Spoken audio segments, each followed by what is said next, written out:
If you're thinking about declaring bankruptcy, there's a few key things you should consider as you get educated on becoming debt-free and free of all the stresses and burdens that go along with carrying all this debt. I'm Craig Fryzik, a licensed insolvency trustee and chartered insolvency and restructuring professional, founding partner at the Fryzik Group, and I've been helping people get out of debt for nearly 25 years now. My focus has always been on helping people with kindness, compassion, and professionalism. So if you're thinking about bankruptcy, there's a few little steps that if it was me, I would probably go through these things first. I declare bankruptcy! Number one, are you insolvent? In Canada, you must owe greater than $1,000 and you must meet one of the tests for insolvency. One of the few major ones are this, is you can't meet your obligations generally as they become due, which means, you can't pay your bills when they're due. The next one is your liabilities are greater than your assets, which means you owe more than you have. In as simple terms as I could put it. Now that could be just about anybody these days. So doesn't mean we should all go bankrupt. There's a few things we should also consider. So is bankruptcy your best option? For me, bankruptcy has always been more of a last resort. But for those with insurmountable amounts of debt, it's the quickest, typically least expensive way to get out of these debts and on with your life. So it's still something to consider, but you'll want to consider all the options before, and there's plenty available to you depending on where you live. So let's go through a few of those. Often people come to chat with me, or in the olden days we used to meet in the office, now we do it all remotely, and we would talk about some of the options. So usually it's after divorce, or some kind of big life change, an illness, a loss of job, a global pandemic, death in the family. These are the types of things that we see, not always, but, it could just be that constant creeping up of debt over time, or identity theft. I've seen everything. There's often something, but at some point, people make a choice, and congratulations if you're doing that now and you're getting some options and taking those steps. It's a brave step.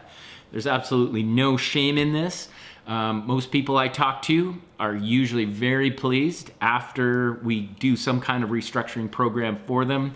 And I've seen so many wonderful success stories over the years, which keeps me coming back. This is why I do this.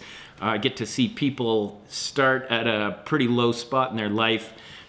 After a little bit, time flies, it goes fairly quickly for many. Off they go and they're doing fantastic, and they come back to me after years and say, hey, what do we do with all this money? So that's where I think, we can all strive to get to, and I'd love to help you out with that. Back to my point, bankruptcy is not the only option.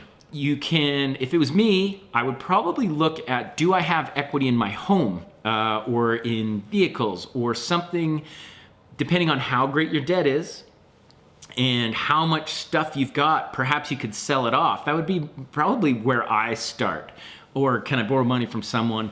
Oftentimes, though, those aren't available. So if they're not, we can talk about other things. If they are, I would also consider at that point in time is, can I make a deal with my creditors? If it's a credit card company or a bank or government, is there some payment terms that you can arrange?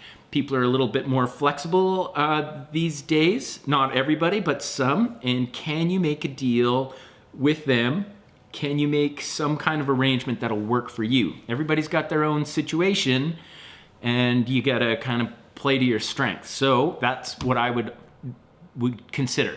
Now, if that's not gonna work, but you could still pay off all your debts over time, you're gonna get back to work, or things are working or shaking, your income's there, you just can't quite make it with all the interest. There's a few other options.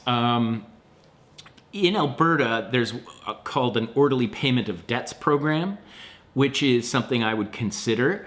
There's also a debt management program, which would be worth researching.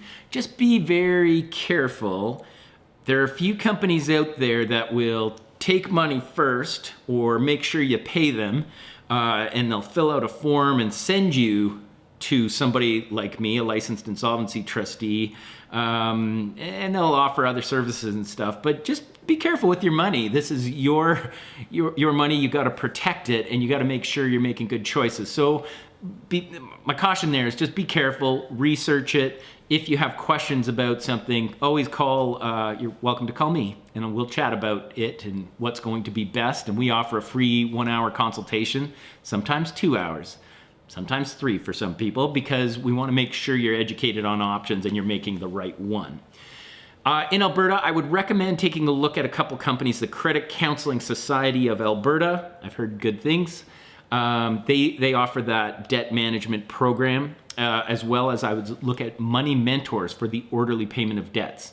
Not every province in Canada offers the orderly payment of debts program, but in Alberta we have it. A few others do as well. So once again, do your research. We can reach out to a local trustee in your area, have that discussion and see what's going to work best for you.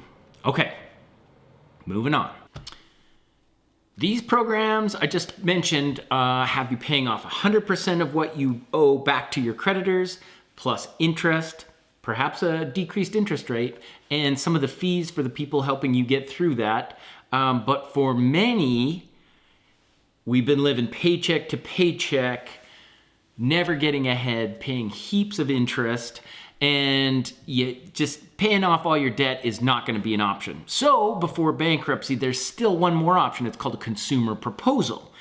What a consumer proposal is it's a deal. You make an offer to your creditors and you say, creditors, I can't pay you back everything I owe, but I'm going to offer you something better than what you would get in a bankruptcy. And I'm going to pay you back as a certain amount that we agree upon. Through this proposal, we're going to make your offer and you get to vote on it. Yes or no, do you accept the deal? And if you do accept this deal, I'm bound by those terms. I'm going to pay you off, and we can get pretty creative with these proposals. We can offer a lump sum up front, payments over time, or just payments over time that you can afford, often much less than the interest and penalties and everything that you're paying monthly anyways.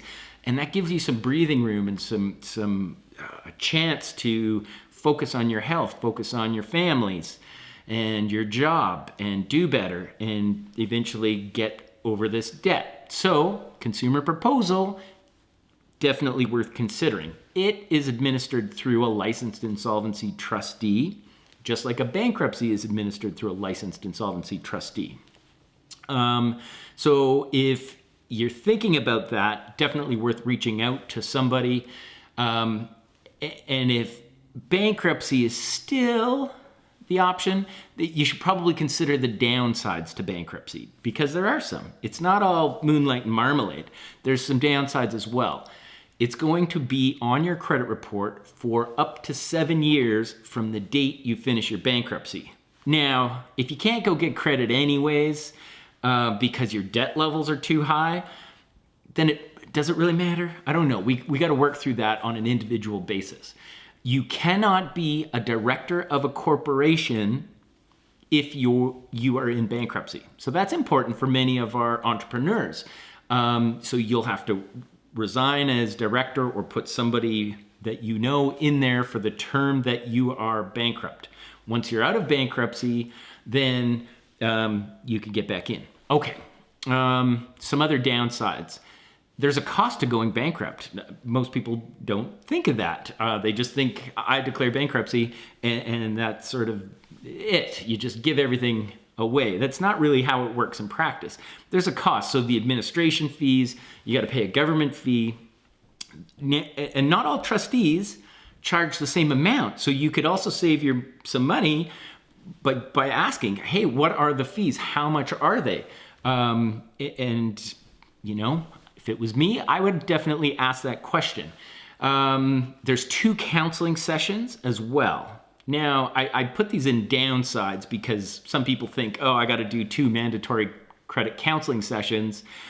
I feel like most people at our firm, we try to focus on goal setting. There's certain things we have to cover, rehabilitation of credit and budgeting, the basic stuff. It's usually pretty good stuff. And most people want more, and we'll often do additional sessions to help people just get on that path to success or get those goals of where they want to be.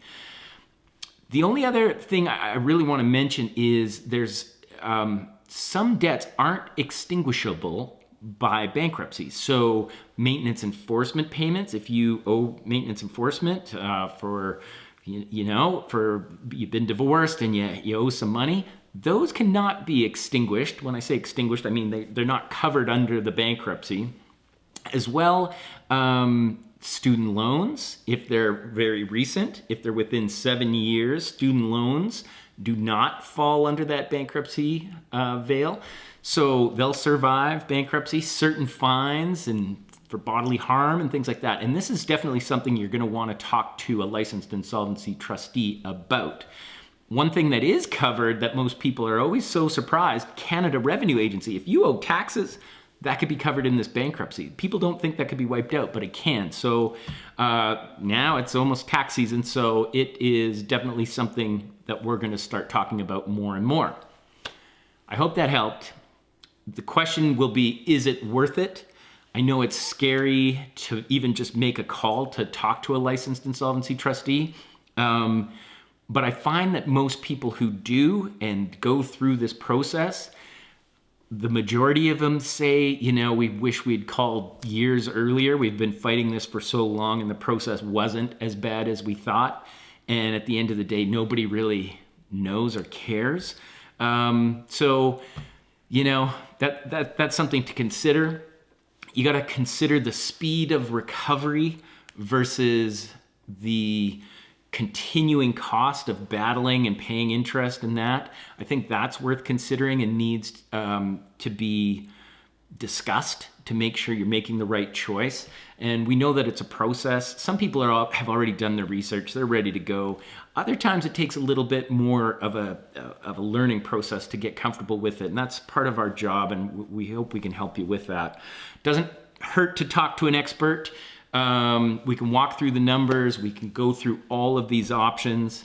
And we're happy to talk to you if you ever need anything or if you need a referral to somebody in a different province. I know lots of people across the country and I'm happy to help. So you're welcome to give me a call at the Frizik Group. If I missed an option or if you thought that this was helpful in any way, give us some support. Or if you or someone you love could use some financial help, reach out. We'd love to help you out. Take care. Have a great day.